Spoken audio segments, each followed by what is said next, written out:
Hát én egy szerencsés helyzetben voltam, már nem a közlekedés szempontjából, mert én Vekellei voltam kispesti, és gyakorlatilag a sport miatt én följártam Rózsadombra iskolába. Ugyanakkor Rózsadomb, mint tudjuk, hát a 80-as években az elitnek volt az elitnek volt a főbázisa, ugye az volt a rang és a cím, és hát nagyon érdekes osztálytársaim voltak. Mai napig egy-kettőt úgy figyelgetek, hogy ki hogy van, de már úgy igazán nagy kapcsolat nincs. Ugyanakkor akkor nagyon jó barátom volt a Gábor, direkt nem mondom a vezeték nevét, akinek az édesapja a akkori Tákinak volt felső vezetője. Én most meg nem mondom, hogy vezérigazgató vagy mi, de az biztos, hogy tudjuk, hogy ugye hát a rossz nyelvek azt mondták arról a cégről, hogy a kommunistás termékeket ők csempészik ide-oda-amoda, meg mondjuk Moszkváig, na mindegy, és gyakorlatilag 82-ben egy születésnapi partiján kapta meg az első C64-ét, ugye akkor még datával, vagy hát magnóval, én magyarul fogom mondani ezeket a dolgokat, ne haragudjatok érte, és ott találkoztam először a Pizstop, talán egyes verziója volt, én már nem emlékszem, és hát ez egyfajta újdonság teljes sokkoló hatása lehetett, tehát nem is tudom, hogy mai szemmel ezt mi tudná kiváltani, mert már itt a pixelek, meg a pixelek világában egy döbbenetes élmény volt, ugye játék, joystick, két versenyzős talán, már nem emlékszem pontosan, hát zseniális volt, úgyhogy úgy emlékszem, hogy olyan 2 körül már a tortát is betermeltük, és hát utána nem nagyon akartunk hazamenni, tehát jó anyám úgy rángatott a hajamnál fogva. Ez volt az első találkozás, és gyakorlatilag ugye a Gáborral a jó viszony, és az iskola elmúlása után, hát a közegemben Kispesten, illetve a későbbi iskola tanulmányok során találkoztam akkori Vekellei srácokkal, akiknek az egyiknek ugye spektrumja volt, a Vavának. Nála is játszottunk egyszer-kétszer, akkor éppen nekem is volt egy spektrumom véletlenül, és ZX48, és gyakorlatilag az iskolán keresztül, meg a Vekellei csapatban volt egy-két olyan srác, akinek Kispest paneles vezet, na és akkor itt már a KK volt egy ilyen kapcsolódó pont az egyik barátom lévén, ugye a Gézáékkal találkoztam, neki a katona, ez volt az édesapja, és neki is volt egy C64, akkor már neki C64, nekem még Spektrum, és hozzájártunk át, nagy szám volt, és hát ugye oda jártak szoftverrel Indián, és akkor itt már megvan a kapcsolat. És hát ugye Indián azért remek figura volt, tehát ő mindenkit összekapcsolt mindenkivel, úgyhogy neki az jó legyen. Zseniális, néha szoktunk még itt találkozni, meg beszélni, bár egyre ritkábban. És rajta keresztül végül is, ugye ez kitágult a kör, és később belépett a Csokonai Klub ebbe az egészbe, és hát onnantól ugye egyenes út volt a számítástechnika ilyen oldalú felhasználásában, tehát bocsánat, a világában, ugyanakkor én felhasználó voltam, soha nem programoztam, egyszer-kétszer próbáltam, de nem az én világom, úgyhogy kereskedő vagyok, szoktam mondani, a matek az nem az erősségem, és azért ugye mondják, hogy az alapja a számítástechnikának, tehát nagyjából így kerültem bele ebbe a világba. Őszintén, szóval a Csokonai annyira emlékszem, hogy kerültem be. Azt tudom, hogy az Indián, és akkor ez most egy olyan név lesz, amit én nem emlékszem el pontosan, a Láng művelődési áztal, én nem tudom, mi volt itt Kispesten, Lőrincen, valahol 10-ben, ahol az Indián járt ilyen szoftverrel, gondolom, hogy helyi iskolának volt, azt tudom, a valamelyik tanára ugye próbált ilyen számítógépes szakkört tartani, de hát ezek akkor még elsősorban játékról szóltak, tehát próbálkoztak a basic programozással, ugye, és onnan is már akkor az Indián ugye stuffokat hozott, anyagokat, játékokat, Gézánál játszottunk ezzel-azzal, bekapcsoló, így megismertem az SDR-t, ugye a Bálintot, aki szintén kispesti volt, és gyakorlatilag hozzá kezdtünk el járni többet, ugye, mert neki is akkor már C64-e volt, ez már ugye 86-87 inkább, és gyakorlatilag ugye együtt az Indián, hát mondta, hogy egy nagyon jó hely, ahol cserélni lehet anyagokat, és hát menjünk le. Én meg nem mondom, hogy kerültem be, fogalmam nincs, de tényleg. De azt tudom, hogy ugye rajtuk keresztül kerültem be, kaptam gondolom tagságit, és mondjuk nem lehetett bejutni. Rengeteg jó arcot megismertem, úgyhogy talán ennyi emlékem a bekerülésről, és több nincs, és nem is lesz szerintem. Hát igen, nyilván a Csokonai Klubban, ugye mondtam, hogy én felhasználó voltam, tehát én elsősorban játékokra vadásztam, ugye meg volt egy tagság, egy állandó tagság már akkor, ott találkoztam ugye a Szorellel, később, aki nagyon jó barátom az Adamcsek Petivel, neki volt a barátja a Beregi Tomi, ugye ők mindig két egyetemistaként ültek a büfébe, és épp megváltották a világot, Jó arcok voltak nagyon, és rengeteg jó emberrel találkoztam, hát így most egy persze számomra jó emberrel, nyitottak voltak. Ez persze az is hozzájárult nyilván, hogy az indiánékon keresztül jutottam be, akik ugye hát a csúcsagadozók voltak ott, tehát a szoftvereket ugye ő osztogatta, voltak még Párez Andrásnak ugye a barátja volt, az Henrinak, a Frontvénak, aki aztán később ugye eltűnt, mint a szürke szamár az ominózus ködben, de rengeteg jó arc volt, nagyon sok játék cserélt gazdát, nyilván tudjuk az akkori körülményeket, hogy ez itt akkor hogy volt, mint volt, és nagyon beleszerettem ebbe a légkörbe, illetve hát az, hogy hozzájutottam azokhoz a dolgokhoz, hogy egyébként normális esetben nem lehetett hozzájutni. Tehát, hogy tudjuk akkor a szocialista ipart, lehetett ugye tudni arra, hogy próbálkozások vannak tanárok részéről, de hát akkor még ugye maga az egész rendszer ezt úgy nem a támogatott kategóriában volt, hanem inkább ugye a tűrtbe, meg az elviseltbe, meg a lehetőséget látták, hogy összefogják a fiatalokat, egy pár ilyen klubvezető, gondolom a Csokoni klubnak vezető, és ezt gondolhatta, de hát ez csak egy feltételezés. És ugye mikroközösségek alakultak, ahol anyaghoz lehetett jutni, kicsit más jelentett, mint ma, és játékokhoz, ismerettségekhez, tehát egy nagyon jó közeg volt arra, hogy az én érdeklődésemet kielégítse az akkori gyerek fejjel, meg aztán különösen. Hát a magyar valóság az viszonylag egyszerű volt akkor, tehát ugye voltak a szociális termékek, mai napig is ugye már visszajött egy-kettőből a Tisza-cipő, mint brandépítés megtörtént, hát a Trapper Farmert szerintem nem fogják visszahozni. Tehát voltak szocialista termék, amik koppintották ugye a nyugatot, volt a szocialista cseregazdaság, ha így hívták, hát én nem közgazdász, meg nem mondom, de valószínűleg ezen alapult, hogy neked nem kellett az ócska cipő, de mi átvesszük, de cserébe adunk zátor csavarokat, tehát ez nem működött, de gyakorlatilag ugye műszaki termékhez, főleg ugye a kokomista miatt, és ugye hát ezek akkor még nem határoltak egyenesen mondjuk egy katonai vagy egy felhasználói vonaltól, vagy játékvonal, tehát más volt egy árkádgép, hogy ez nyilván nem lehetett másra használni, tehát csak célgépként. Ugye ezekre ez nagyon nehéz volt hozzájutni, szinte lehetetlen. Tehát a valutásboltokban voltak akkoriban talán, de hát az is már szerintem a 80-as évek vége felett, tehát nem nagyon engedték. Úgyhogy szinte lehetetlen volt hozzájutni szoftverhez, lehetetlen volt géphez jutni, külföldön lehetett beszerezni, ismerettség lévén lehetett becsempészni az országba, tehát hogy ilyen igen nehéz volt ez a világ akkor, de hát mi gyerekfej ugye másképp láttuk ezt, tehát nekünk az volt a lényeg, hogy meglegyenek az új játékok, baromi jókat játszottunk, meg volt a közösség, rengeteg házi buli volt nálunk, anyámnak ezúton is köszönöm, nem rúgott ki páros lábbal, na mindegy, mert elég vadbulik voltak, úgyhogy egy ilyen egyfajta, nem is tudom azt, hogy fogalmazzam meg, egy teljesen más világ volt ez a mai szemmel, teljesen felfoghatatlan. Tehát amit én is tudok mondani az én fiamnak, az természetes, hogy bekapcsoljuk a PS4-et, és játszunk egy Minecraft-tal, mert azt szereti, és akkor így ezt el sem tudná képzelni, mi az, hogy nincs a boltban. Tehát, vagy hogy lemegyek a boltba, az említett banán, és hogy van. Tehát, hogy nem egyszer egyéb a Batthyány téri csarnokba, vagy akkor még Tolbuhin csarnokba lehetett kapni, és jó napot. Tehát, hogy ez így teljesen felfoghatatlan a mai szemmel az embereknek. A közösség összekovácsolás az elég érdekes kérdés. Ugye nyilvánvalóan voltak hát most mondanám, hogy szegregáltunk, de nem feltétlenül ez a jó szó, hanem inkább klikkesedés, ez egy sokkal jobb szó. Ezért egyrészt ment a gépek alapján, másrészt a pozíciók alapján, tehát ki mit tudott beszerezni. Tehát ez egy kicsit az ősközösség csere társadalma, csak annyi különbség, hogy itt akinek a legjobb anyaga volt, annak ott volt a bunkó is, tehát hogy ő döntött, ki az, akit megcsap, és ki az, akit megajándékoz. Indián, emlegettük. Gyakorlatilag elsősorban MNT-n mentek, ugye, tehát a géptípusok, aztán voltak, akik ugye másoltak, ilyen a Bíró Andris, nem tudom mi van vele, remélem él még, hát akkor se fiatal, már biztos, hiszen akkor már bőven középkor környékén járt, vagy fölötte, mindig ott ültek a sarokba, és például sose láttam bekapcsolva semmit, tehát csak a kopi, csúnya szó, hogy a kopiszlév jelleget öltött, de állandóan más volt, neki is volt egy kis klikje. Aztán voltak azok, akik programozni próbáltak már akkor, vagy kihasználni a gép tudását, akik angol nyelven is tudtak, meg esetleg olyan helyen tanultak, ahol épp akkor már programozást kezdeti lépéseit, hogy elsajátítani lehetett.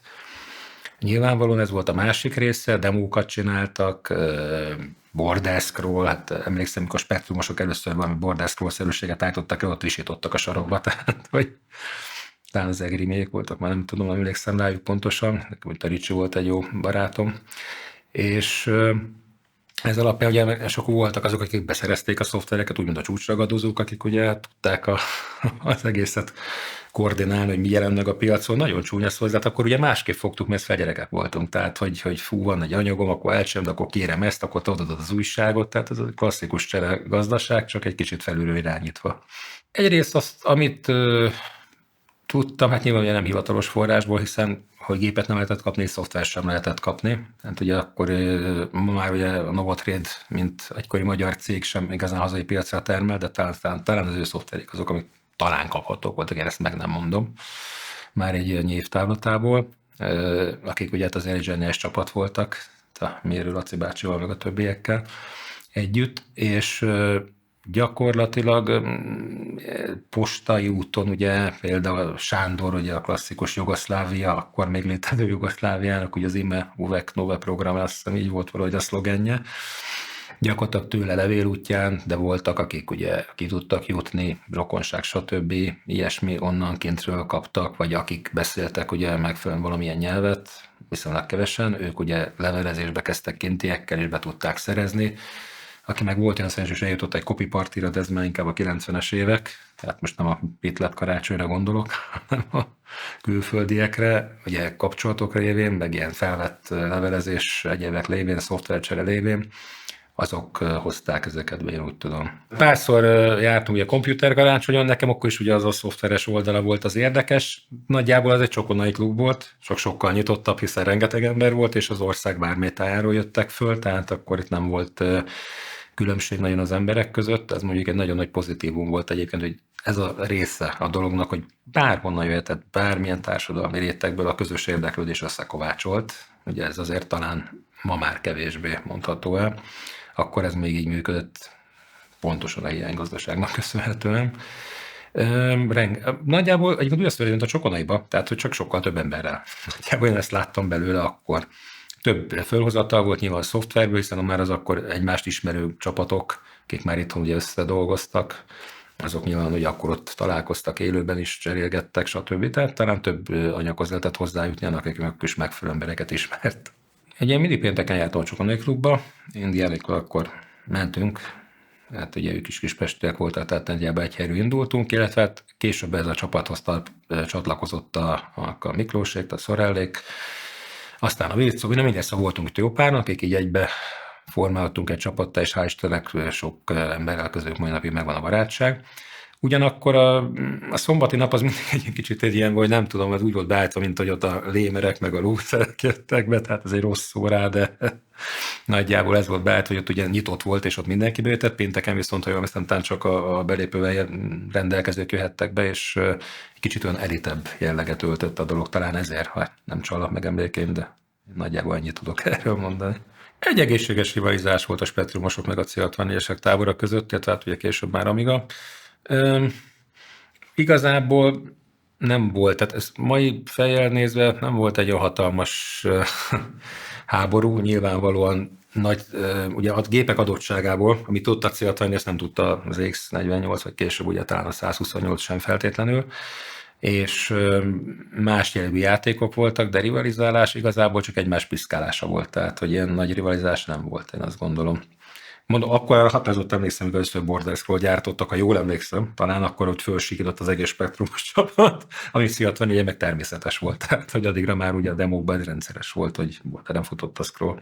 Szerintem ez annyira új dolog volt akkor itt Magyarországon, hogy igazából azért nem is tudtak beleavatkozni, hogy hát biztos, hogy lehet, hogy beleavatkoztak, hiszen nyilvánvalóan azért tudjuk, hogy akkor aki ott pozícióban ült, akkor annak meg volt az ok, hogy mérő pozícióban, vagy megbízható volt, vagy kontrollálható, vagy mindkettő, és lehet, hogy volt ilyen, én nem tudom, lehet, hogy volt, hogy figyeltek, hogy mi történik. Az biztos, hogy a fiataloknak egy olyan fajta lehetőség volt a fiatalok befolyásolására, hogyha ezt ugye akkor a pártidőben felismeri, akkor valószínűleg ezzel a fegyverrel él, de akkor már ugye azért legyünk őszinték, 86-ban voltunk, amikor azért már lazult elég tisztességgel a fegyelem, tehát Ha a zenében, ha keresnék párhuzamot, azt mondom, hogy 82-es nagy betiltások lett, legyen Rose frakció, vagy akkor ugye ellehetetlenítése, az UR3, stb. Arra még jutott ideje a pártnak, de az ugye egy régi dolog volt. Ez még egy annyira új valami volt, hogy nem igazán tudtak szerintem vele mit kezdeni, mert tudtak volna kezdeni, de már nem volt a párt, tehát hogy túl rövid volt az idő, és túl nagy volt a robbanás ahhoz képest. Magyarországon viszonylag kevés elérhető újság volt. Ugye elsősorban Sorrell hozott be nyugati lapokat, aztán mi járkáltunk már ki 89-be Berlinbe, ugye mi már kimentünk Nyugat-Berlinbe, az nagy szám volt seftelgetni, fiatal fejjel, de még igazán éreztük a súlyát, és onnan is tudtunk behozni, de azt lehet, de ez 89, Dövan, hasonló, hogy Amiga van, már nem emlékszem rá, és gyakorlatilag Magyarországon magyar nyelven elérhető újság, ugye talán a KOV volt, és a Balózs volt indult ugye akkor az 576K-val, és fölmerült az ötlet, hogy mi lenne, ha mi is csinálnánk, hát a fiatalos lendület és hév. Ugye nekem a szakmám adott volt, mert én nyomdaiparit végeztem, mert akkor még végeztem, akkor még nem végeztem el, édesanyáméknak nyomdája volt, tehát úgymond az infrastrukturális háttér magára az újság előállítására megvolt. A szoftveres háttér is megvolt, hiszen akkoriban már azért kikimászkáltam, jó, nem nevesítem kivel, Ausztriában meg idő is hoztam be is programokat, csereberéltem, meg hát el is adtam nyilvánvalóan, hogy fedezzem azért az úti költséget, mikor nem úgy csináltam, mint egy-két nagyobb, hogy erre helyeztem egy egész gazdasági modellt, inkább engem az motivált, hogy legyen meg az új, és mindig ki tudjak menni az újért, annyi pénzem legyen, mert a többi eszközben nem érdekelt. Kicsit másképp fogtam föl akkor még pár évesen az üzleti lehetőséget benne, mint aki idősebb volt, az jobban meglátta talán. És ugye fölmerült, Miklóséknál voltunk a nyáron talán Balatonon, Sorrelléknél, hogy így mondjam, bocsánat, és inkább fölmerült egy ilyen lehetőség, hogy miért nem csinálunk ilyet, hiszen ha már van akkor valami fekete-fehér, akkor miért nem lehetne színeset csinálni, akkor ugye a Zsoltik, de akkor itt egy-két számnál jártak, akkor indultak talán, ők ugye már színeset próbálkoztak, de mi biztos jobbat tudunk csinálni, tehát ez ugye elindult egy ilyen ötletelés, és hát ezért főleg itt ugye voltak persze, tehát az újság impresszumát megnézi, nyilván van hierarchiai rend az impresszum, de a valóságban egy erős kommunaként létezett, én inkább így fogalmaznék, ahol mindenkinek lehetett véleménye, és mindenkinek hallgatása talált, több-kevesebb sikerrel, de mindenki meg lett hallgatva. És nem ez a klasszikus, hogy egy főszerkesztő kiadta, akkor a helyettese meg elintézte, hanem igen, ez volt az ötlet, ez alapján indultunk el teljesen, tehát hogy mi is meg tudnánk csinálni. És miért ne legyen jobb meg szebb, mint a másik kettő, ami akkor elérhető volt Magyarországon, magyar nyelven. Ezt elsősorban Miklós véleménye koordinálta többek között. Nekem is megvolt ugye a baráti köröm vele együtt, akkor voltak közös kapcsolódások nyilvánvalóan. Ugyanakkor annyira ügyes, tehát például akár a Beregi Tomi, annyira jól tudtak írni, nem feltétlenül ilyen végzettségük volt, vagy ezt tanulták éppen, de nagyon jól tudtak írni, nagyon jó meglátásaik voltak, és inkább én azt mondom, hogy ez alapján dőlt el, illetve hogy a baráti körbe tartozás, tehát nem kerestünk külsősöket, ez tényszerű, vagy a tágabb értelemben ismeretségi kör. Mondjuk nem feltétlenül volt mindenki az én barátom, és mai napig van, akivel formálisan se tartó kapcsolatot, de ugyanakkor az úgy összehozott minket. Ezt a Miklós szerintem zseniálisan lekoordinálta, úgyhogy mindig jól tudott érvelni, ez a jó tulajdonsága volt. Én inkább sokszor fölobbanékony vagyok, én hajlamos vagyok hirtelen dolgokra. Ő ezt nem pont jó ellensúlyozott ebbe engem nagyon is mindig. És így az ismeretségi körbe, illetve akkor már ugye hozzáfértünk úgy szoftverekhez, hogy rajtunk keresztül is, vagy rajtam keresztül is tudtuk ezt intézni, nem feltétlenül kellett mástól függeni. Ez is nagyon sokat számított, jellemzően egyébként Miklós rengeteget próbálkozott kifelé külföldre, hogy indítunk egy lapot küldjenek, hát elég rossz ráta volt. Hát ez a finoman szólva is, aki bevételi ráta ilyen az ilyen halna, az biztos.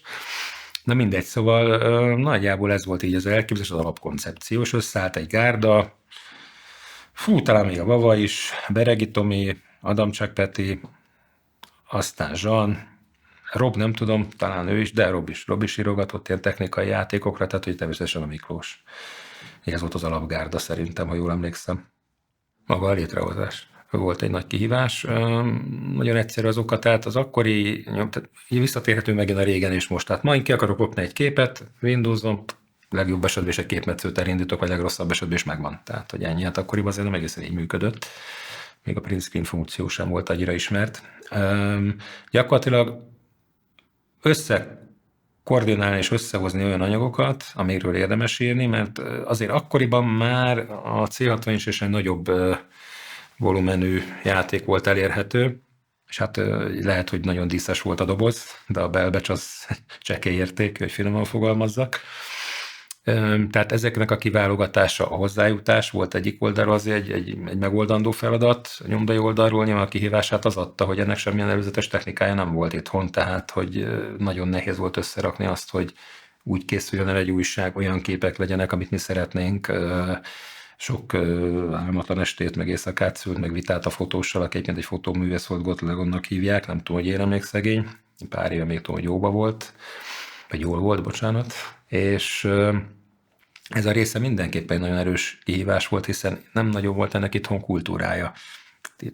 Viszonylag ugye kevés lap volt akkor Magyarországon, ugye akkoriban a 90-eseken indult rengeteg újság, amik már sehol nincsenek velünk együtt, de gyakorlatilag ez egy nagyon nehéz, magát az egészet így összerakni volt nehéz, koordinálni, nyomdai szempontból összerakni, ugye édesanyáméknak az még nehezebb volt, hiszen ez egy valami új volt idézőjelbe, olyan, amit eddig nem csinált senki. Hát a tartalom az egy érdekes kérdés, ugye nyilvánvalóan szubjektív, mint minden tartalom. Szóval mindig azt mondják, hogy objektív sajtó szerintem nem létezik, hiszen az minden ember szubjektum, és onnantól nincs, amit objektíven lehet értékelni. Egy kocsi motorjánál lehet értékelni, hogy 1400 köbcent és 105 lóerő, vagy 150, oké, ezt lehet. De egy játéknál ahány ember, annyi tetszik. Tehát tudjuk azt, hogy vannak stratégiai játékkedvelők, és ma már azért akkor RPG, tehát azért ma már ez úgy elég széles tér, úgy, mint a zenei világban is ad abszurdum. Akkoriban azért ugye kevesebb játék jelennek, de az időszak azért arról szólt, hogy azért már volt választék. Általában teljesen az egyének adták, én úgy gondolom azt, hogy ki mivel szeretett, milyen típusú játékkal, hiszen mondjuk amíg a Rob az stratégiai játék az ott, amíg repülőzött, a Beregi Tomi csinálta a zseniális, akkor ez még sok vitát szült levelezési rovatot többek között. Zsan ugye esetleg demóról próbálkozott, tehát hogy neki is voltak ötletei. Tehát mindenki mit szeretett, megismert. Én ugye az ilyen okosságos játékok, az ugrabukkák, hogy hívták a fiúk, nem tudom, hogy mi volt már rendes, nem elfelejtettem, nem a shoot'em up, de azt is szerettem. Az a típusú játékok, a hit and run, bocsánat, tehát ezek a típusú játékok, miközben én csíptem, tehát ezek kerültek bele. Mindenkinek egy kicsit a kedvence, illetve hát azok, amiket a külföldi lapokban is láttunk már előzetesben, illetve úgy tűnt, hogy jók lesznek. Mondjuk a Migásnál tipikusan ez volt a Shadow of the Beast, ami nagyon megmaradt, hogy nagyon sokáig vártuk, és tényleg egy jó játék volt a maga nemében. Nagyjából ez adta szerintem az alapokat. A igényfelmérés az egy másik kérdés, ugye hát azért mi nem voltunk végzett gazdasági szakemberek, meg marketingesek, hogy igényt mérjünk föl, tehát ez így jött, csináljuk, próbáljuk meg, dur bele. Talán így, ami jó visszajelzés volt mindig, ugye a Csokonai Klub akkor még azért jártunk aktívan, és gyakorlatilag, hogyha oda elvittünk az újságot, akkor ott nagyon-nagyon-nagyon gyors és akár pozitív, akár negatív visszajelzést vagy kritikát kaptunk, hiszen azért ők, akkor is nézzük, ugye ez a Budapesten ez volt az egyik ilyen központ, ahonnan aztán szétrobbantak a későbbiekben ugye az egész társaság, alaptársaság, és csináltuk, utána mindenki ezzel legjobban értett, de folytatta mindenképpen ezt a számítógépes vonalat, tehát ők nagyon jó visszajelzést adtak, és ha nekik tetszik, akkor ugye mi úgy gondoltuk, hogy tetszik másnak is, hiszen azért akik ezzel foglalkoznak, azoknak elnyeri tetszését, akkor valószínűleg annak is elnyeri tetszést, aki egyébként meg szeretne legalább olyan szinten foglalkozni ezzel, vagy olyan szinten foglalkozik ezzel, csak nem pont abba a klubba, hanem máshol. Havi megjelenést terveztünk, igen, hát volt másfél havi, meg dupla szám, tehát volt itt sok minden, csúszások, volt professzionális jellegű segítségünk, ugye talán aztán mondjuk ez egy csúnya szakítás volt Szegélyszékely Lacival, de mindegy, de ő próbált összekoordinálni, volt marketing része is a dolognak, nyilván próbálkoztak ugye behozni, Anubis hirdetett nálunk, jut eszembe Bélai géppel még ezt. Na szóval, tehát ilyen kicsit ilyen professzionástól messze voltunk. Tehát egy ilyen, mondom, ez a komoly jelleg, ez úgy jól leírja azt, hogy hogy működött a szerkesztőség, és kintről próbáltak ugye akár Laci által, vagy akár ugye ő is próbált szervezni be hirdetőket, által kicsit professzionálust belevinni ebbe a kommuna jellegű világba. Amit azért egyébként azt lehet mondani, hogy valamilyen szinten ugye a Miklósék által megvolt ez a felmérés, hiszen a nyugati lapokból összeszedtük azért, ki az, amit érdekes lehet, jó lehet, ugye ezt rendszeresen hozzájutottunk, akkor már nem volt probléma ezzel, ki tudtunk menni, meg tudtuk szerezni, illetve hozzáfértünk a játékokhoz is, ugye ez is fontos volt, legalább törött szinten, de arra az igyekeztünk figyelni, működőképeseket hozzuk be, ez főleg ugye már a Migán azért ez profin működött, tehát ott azért már kevés volt az, hogy lukra futottunk volna. Én azt mondom, hogy 6 és talán a 7. Talán a 6 és a 7. nem jött már ki, de ezt most nem akarok hülyeséget mondani. Gyakorlatilag 9-eseket írjuk, ugye itt a gyönyörű céghálók és felszámolások időszaka, és hát az a cég is, ami ugye minket támogatott és kiadta, hát ennek lett úgymond az áldozata idézőjelben, mondjuk úgy, hogy áldozata, igen, mindenképpen azok voltunk, és akkor így elmondtam a lényeget.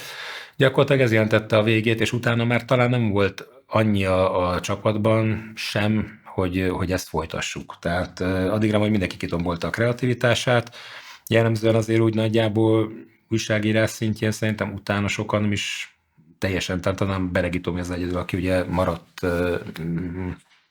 igen, tehát a Beregi Tomi az egyedül szerintem, aki maradt ugye az írásnál, méghozzá egész jó könyveket, meg aztán jó pár dolgot kiadott, de mindenki más ugye a saját életét élte, akkor már nagyjából ugye tanulmányokat is folytattunk, mert nagyjából volt, aki vége fele közeledett, ugye akkor különböző korúak voltunk, tehát nagyjából 68-tól 76-ig körülbelül, jól emlékszem, vagy 70, nem 76-ig, 74-ig mondjuk a társaság nagy része, és ennek következtében ugye mindenki más saját életével foglalkozott inkább.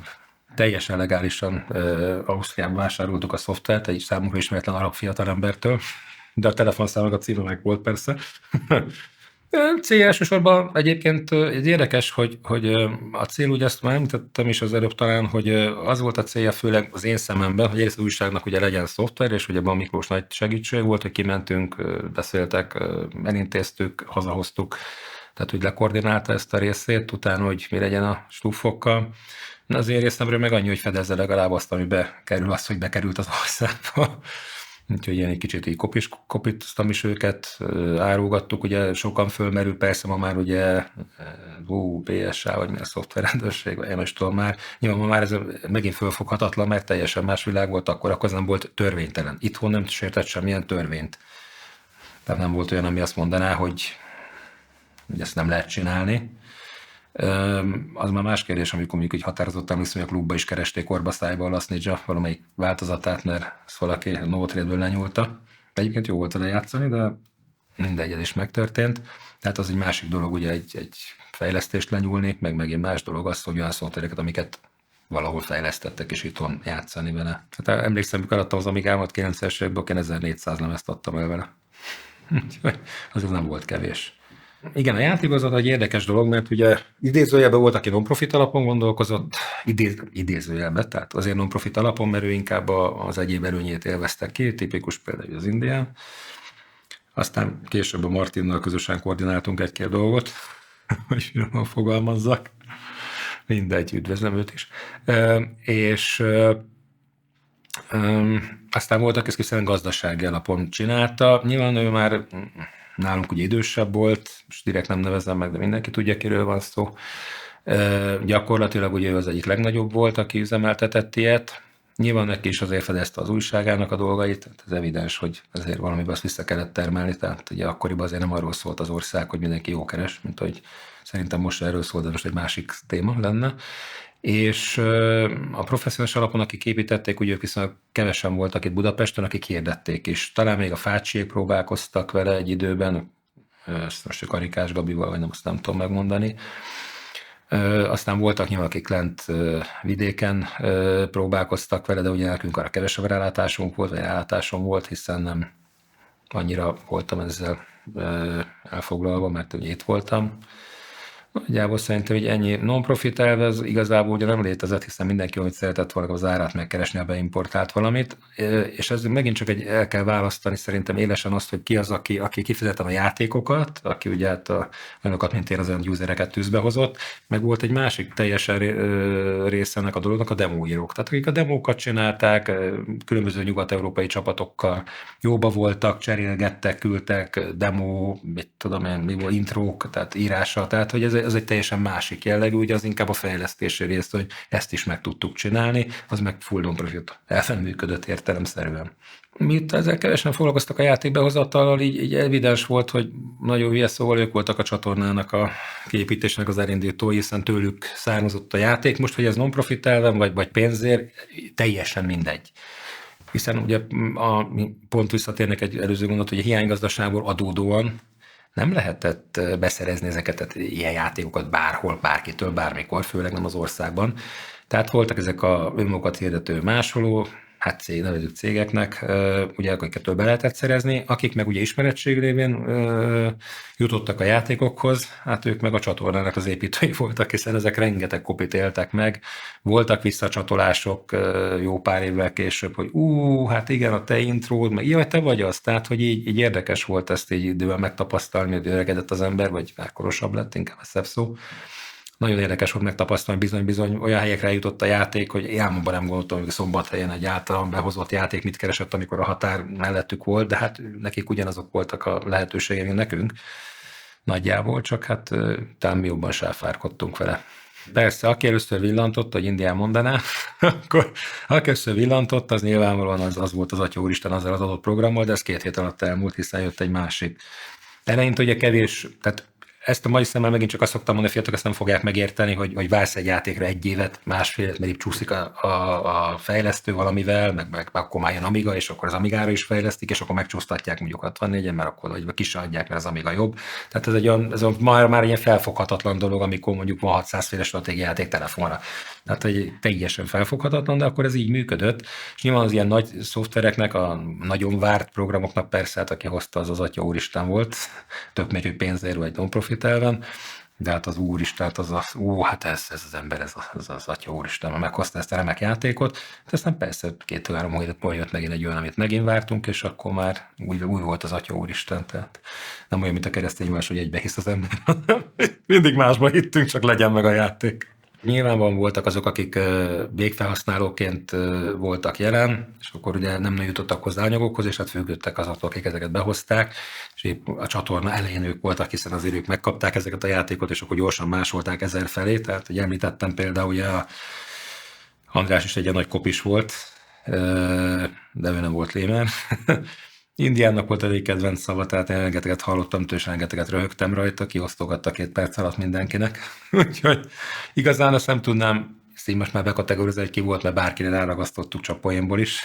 Tehát tudjuk, hogy a gyerekek kicsit másképp működnek, mint a felnőttek. Nem tudatosan gonoszkodnak feltétlenül. Szerintem egyrészt voltak decentralizált pontok is, nyilvánvalóan, hiszen nem a Csokonai volt az egyetlen. De Budapesten az egyik legjobb nevű és a legnagyobb volt, ahol ez indult. Aztán persze biztos lettek kisebbek, nem tudom, mert nem jártam. De az tény, hogy itt valaminek a magjait lett elvetve. Aztán, hogy ez sok helyen kisarjat később, az egy másik történet, hiszen azért kisországról beszélünk, az érdeklődés ugye valami teljesen új iránt, főleg a fiatalokban, de azért a középkorúakban is. Tehát azért nem csak fiatalok voltak, hát a klubban ugye a Nyúnyi tipikusan nem az a 20 éves fiatalember volt már, meg a Bérold is sem mondjuk, meg a Béla mellette, tehát ők egyik sem az volt, aki 20 éves volt, és jaj, de jó, meg 15, és mit fogunk játszani. Tehát ez tűzbe hozott sok embert, és a közös érdeklődés mentén nyilván vagy, hogy nőttünk, mindenki ment szanaszét, egyre több helyen jelent ez meg. Egyrészt jó lenne azt hinni, hogy igen, ennek valaminek az alkotói, meg a kezdői voltunk, persze, ez mindig jó esik az embernek, de azért nyilván azért kellett az a közös érdeklődés, meg az a fajta nyugattól való elzártság szerintem, ami ezt a közös érdeklődés mentén egy szabadságot adott az embereknek. Ez nem főleg a gyerekkorukra, tehát a mi korosztályunkra volt értendő, mert azért ugye mi mást láttunk már abból a világból, mint mondjuk aki már akkor 30 éves volt, tehát még már pont dupla annyi idős, mint mi. De ez egy olyan fajta szabadságot volt képes létrehozni, szerintem, ami egy teljesen más dimenziót nyitott meg az emberek számára. Tehát a Kubnak ugye volt egy része, amelyik ugye mondjuk úgy, hogy a hardware igényt próbálta kellően megváltoztatni ahhoz, hogy még gyorsabb másolások történhessenek, például az is egy szempont volt. Ugye tipikusan a C64-nél ilyen volt a SpeedDOS, ugye a lemezegységhez kötve, és akkor hogy nem dupla annyi idő, vagy lefelezte a távzidőt, ha jól emlékszem. Hát itt voltak nagy arcok már, akik akkor is talán eznek a kezdeti fejlesztésében voltak. A klubban mondjuk a Viktor, nem tudom, Billy Viktor mennyire járt le, de ő egy ilyen jellegű ember volt. Az amerikai nem tudom, azt tudom, hogy talán speedoszokat csinált, de ő ezt sem tudom, hogy éle még. A Csengeri utcában, a mindegy. Mindenképpen egy külön kaszt volt az, aki ezzel foglalkozott, hogy most olyan hülyén fogalmazzak.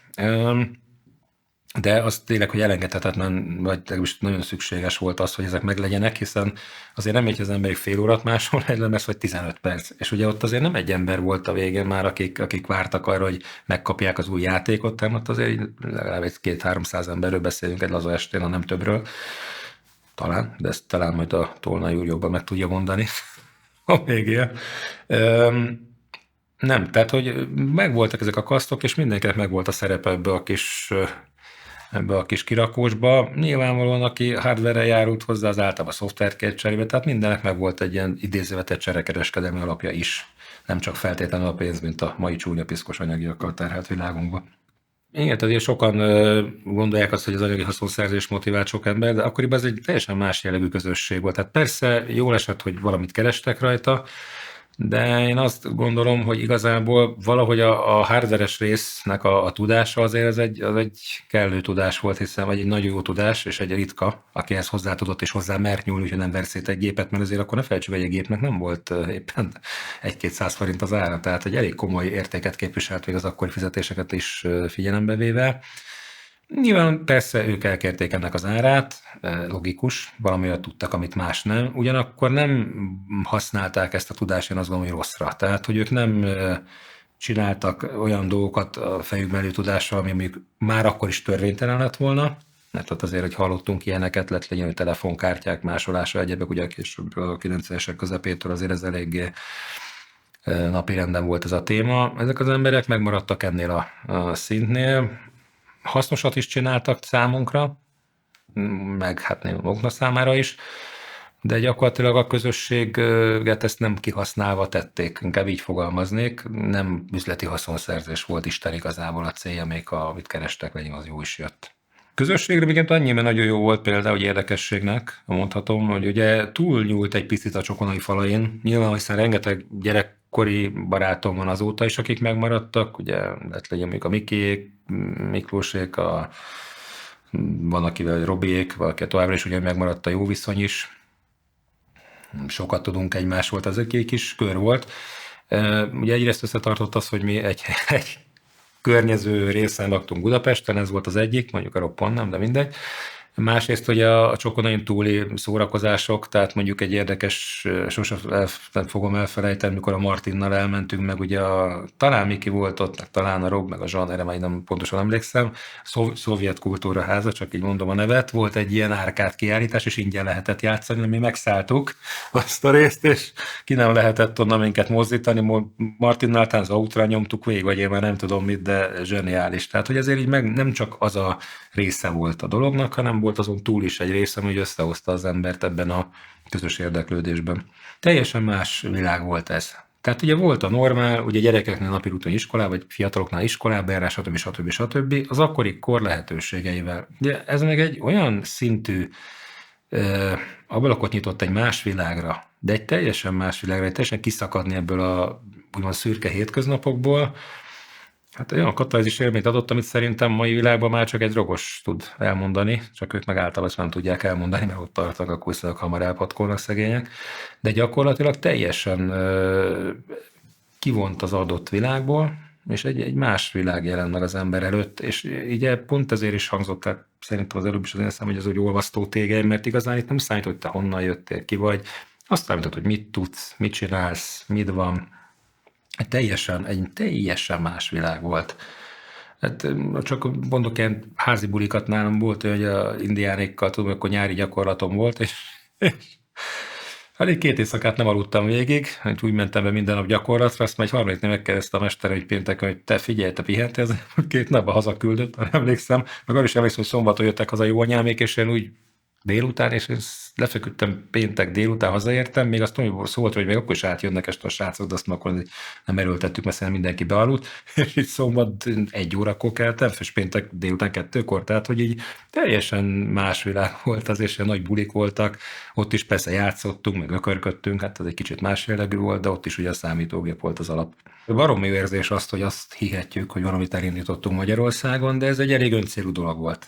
Tehát nyilvánvalóan az a Csokonai Klub, aki akkor azt kitalálta és üzemeltette, az a csúnya szóval meleg ágya volt ugye a számítógépes szoftver kalózkodásnak. Ugyanakkor, miután teljességgel lehetetlen volt egyébként máshogy beszerezni Magyarországon, ilyen jellegű játékszoftvereket, vagy olyan tudáshoz jutni, ami mondjuk egy demo csapatot összetartott, vagy akár mondjuk, amikor Zsánék ugye az FBI-nak ként apostrofálták magukat, és akkor mondjuk oda csinálták ugye a különböző intrókat, saját demókat, mit tudom én már, talán az már, nem, az még C64 talán, gyakorlatilag ugye ennek volt egy áldásos hatása, hogy ugye egyébként a mi öncélúságunk Magyarországon elindított valamit, és ez tényleg jó hinni, hogy a miénk volt részben, meg hát akik ugye ott voltak, mutatnám, hogy csak az enyém, de az szerintelenség lenne, meg nem is igaz.